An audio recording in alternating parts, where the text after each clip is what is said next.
Hey guys, today we are going to be taking a look at my music making process, at least for some of the songs that I did.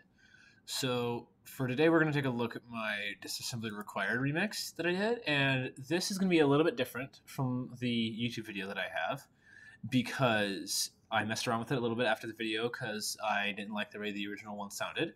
This is going to sound a little bit different, but it shouldn't sound too different from the original that I made. I will have all the VSTs I use in this song and the DAW I use linked in the description for this video, and I hope you all like it. So, usually how I go about my business is usually I will have a website link.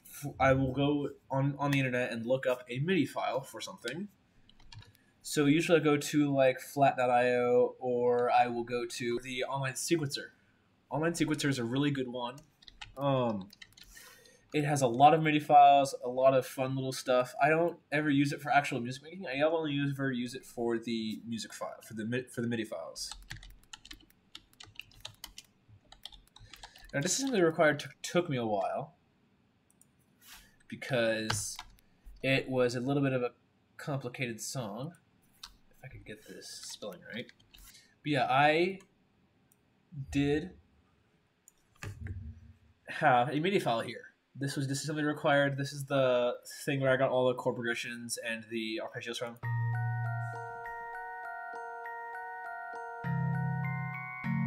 Yeah, I got all the chord progressions, all of the arpeggios, all the little things from here.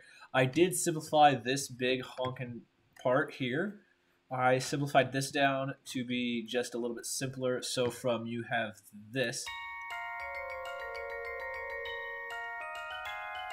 you have that turned into what is essentially just, where did I put it? To essentially just like this. No, not that, it's essentially just this.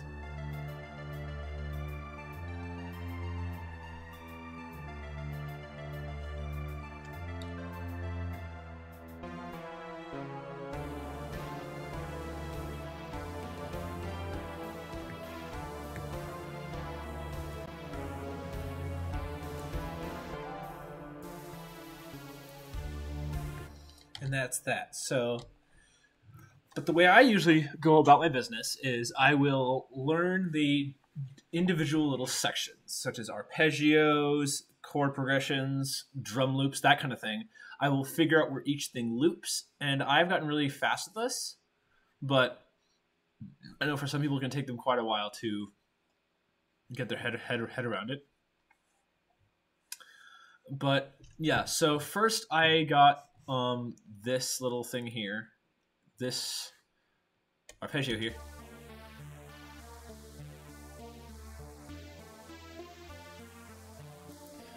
I just copied that, and then I had to copy all the rest of this, like this part here.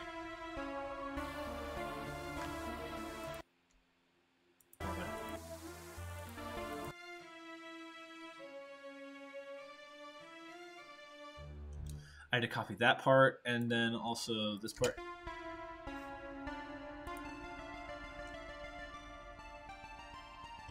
I copied that, and then I added my own bit here. So this is in the key of D minor, at least the way I learned it. The actual song, if you look at the MIDI file, is in the key of, hold on a second, is in the key of C sharp minor, I believe. Hold on, if we go down here to the key guide, yeah, C sharp major, actually. It's in the key of C sharp major. But I changed it to D minor, I believe. Yeah, D minor, I think. But then I got this little arpeggio here, which is this here, which is just a cycle of F, E, and D. So it goes F, E, F, D, and just repeats that over and over. You might have heard that in my other song, if I close this. Might have heard that. I believe it's in the Disassembling the Moon. And so that railgun sound effect that I have in Disassembling the Moon and Railgun of Destiny is actually a ripped sound effect from the actual show. So if I go here and I go to YouTube and I pull up Murder Drones, I'm sure episode 3 came out. Episode 3, if I go to episode 1, there is a section where, right here. Right here. And luckily the music cuts out right here, look. And I just cut that, I downloaded the video and cut the sound effect. So then, you go here, and you essentially have this big part right here.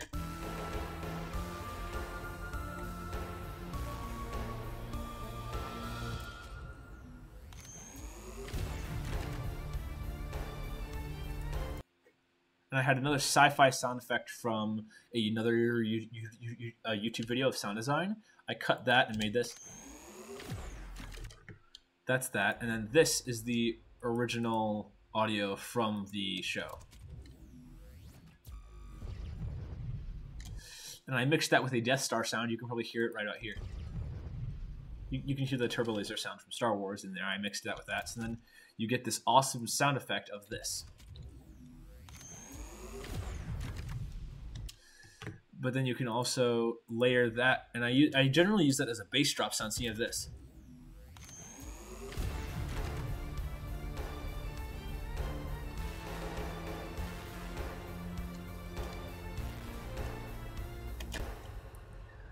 But in cases like the Undertale soundtrack, where so the Undertale soundtrack is something that I love very dearly. I hold that very close to my heart.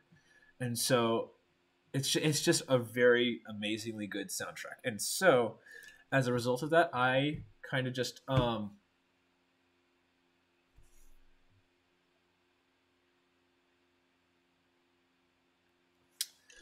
so with Shop, I just kind of took a MIDI file of the original song and made it.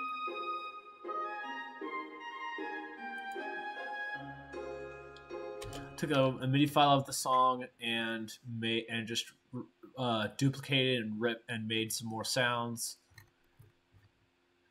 I will have all my VST links in the description, like I said before in the intro. What else is there to know?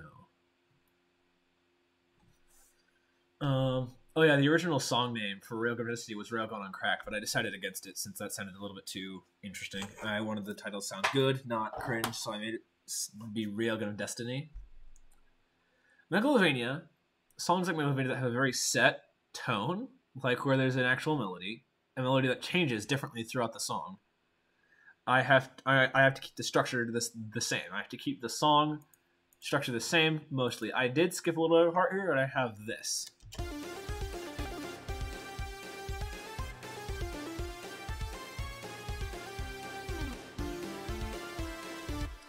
Yeah, in this case, I actually have a remix on my BandLab page where I took all of this part right here from the little melody, the counter melody that happens in the middle of the song.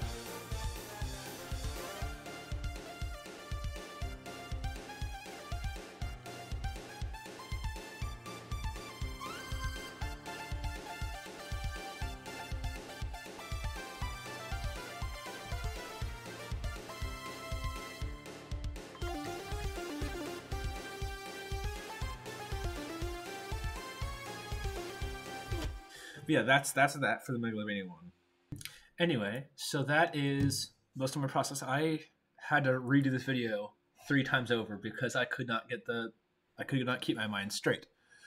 So let's go over the 100 sub special that I made a while ago, which we're about to hit 300 subs actually. So I will make a special, not for that, I'll make a special for 1,000 subs. So if you guys want another really cool remix of a lot of soundtracks, I am going to actually put effort into this one versus just making something overnight and spitting it out, which I have a habit of doing.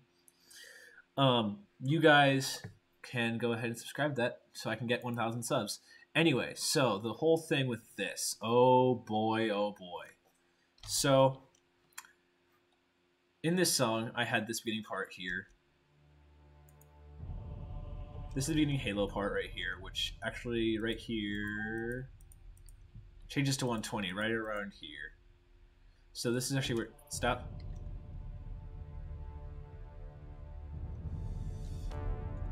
Which yeah, the BPM changes from 100 to 120, which is I don't know if anyone could tell, but the BPM changes a lot.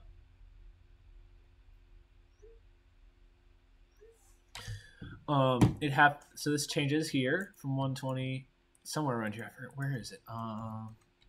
It changes BPMs.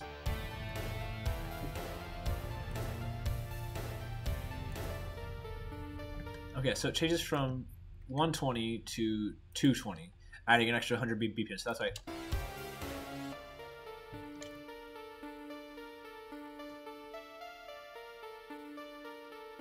Then there's this one right here. It's still 220, and then right here, it stays. Right here, it goes back to 120. So you have this.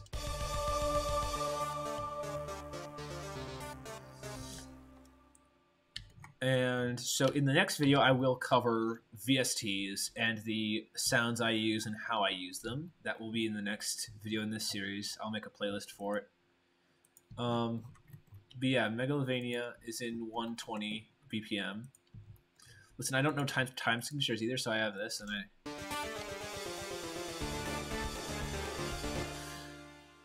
and that is everything I covered.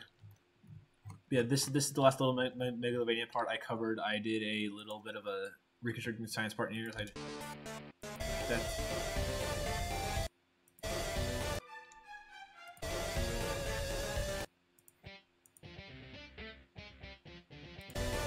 believe there is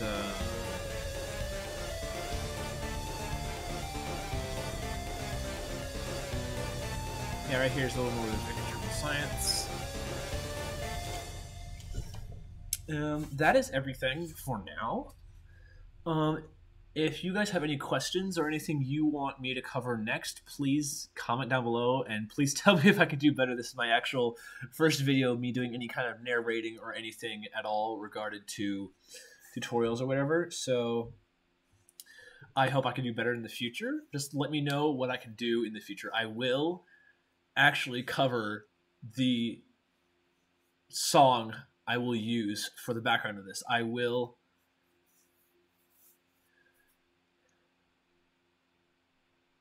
All right, guys. Well, that was the tutorial on my music making process. If you guys need anything, please leave some comments. Be sure to like the video. Be sure to subscribe so I can remix another song for you guys at 1,000 subs. And I hope you guys have a great day. Keep smelling nice. Keep looking nice. See you guys later.